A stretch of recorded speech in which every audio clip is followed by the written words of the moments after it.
नमस्कार, प्रभा साक्षी देख रहे हैं आप। आपके साथ मैं हूं अंकित सिंह। टॉप 10 न्यूज़ में आपका स्वागत है।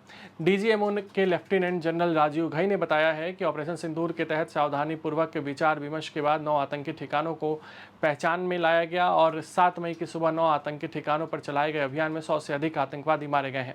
ऑपरेशन सिंदूर में यूसुफ अजहर, अब्दुल मलिक रऊफ और मुदस्सिर अहमद सहित शीर्ष आतंकवादियों को मार गिराया गया है। ऑपरेशन सिंदूर के तहत 9 आतंकी शिविरों को पूरी तरीके से नष्ट किया गया है, जिनके बारे में विभिन्न एजेंसियां पहले ही जानकारी दे चुकी है।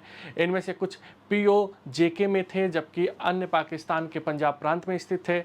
मुदीद के जैसे नापाक स्थान जो लश्कर का केंद्र है ने अजमल कसाब और डेविड हेडली जैसे कुख्यात लोगों को जन्म दिया है। 10 मई को युद्ध विराम के बाद भी भारतीय नागरिक और सैन्य क्षेत्रों में UAV और छोटे ड्रोनों की घुसपैठ जारी रही। उन सभी को सफलतापूर्वक रोक दिया गया। भारतीय सशस्त्र बलों ने इसका मुंहतोड़ जवाब दिया।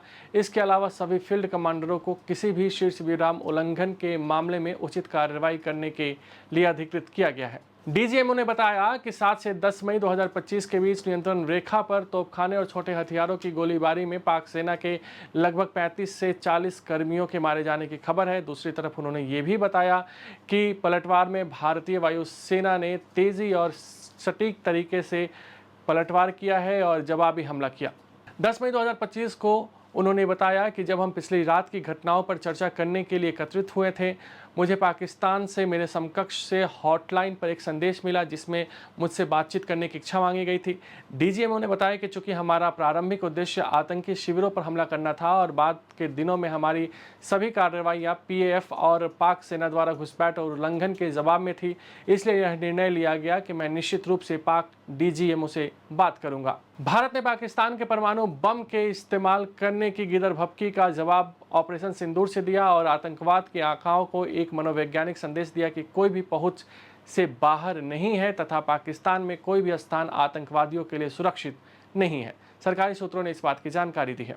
नौसेना के एक शीर्ष अधिकारी ने बताया कि पहलगाम आतंकवादी हमले के बाद भारतीय नौसेना के वाहक युद्ध समूह पनडुब्बियों और विमानन परिसंपत्तियों को पूरी युद्ध तत्परता के साथ तुरंत समुद्र में तैनात किया गया था। नौसैन्य अभियान महानिदेशक वाइस एडमिरल NN प्रमोद ने बताया कि नौसैनिक बल उत्तरी अरब सागर के अग्रिम मोर्चे पर निरोधक और प्रतिरोधक मुद्रा में तैनात हैं तथा वे कराची सहित समुद्र व जमीन पर हमारे द्वारा चुने गए समय पर चुनिंदा लक्ष्यों पर हमला करने के लिए पूरी तरीके से तैयार हैं।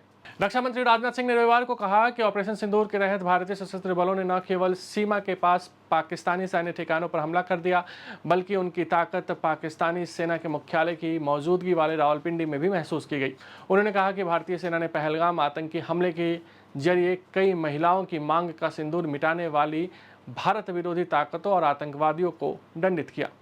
प्रधानमंत्री नरेंद्र मोदी द्वारा राष्ट्रीय सुरक्षा सलाहकार अजीत डोभाल, CDS अनिल चौहान और वायुसेना, सेना और नौसेना प्रमुखों के साथ आज भी एक उच्च स्तरीय बैठक रही जिसमें रक्षा मंत्री राजनाथ सिंह भी शामिल हुए। यह बैठक संघर्ष विराम पर भारत पाकिस्तान DGMO स्तर की वार्ता से ठीक 1 घंटे पहले हुई।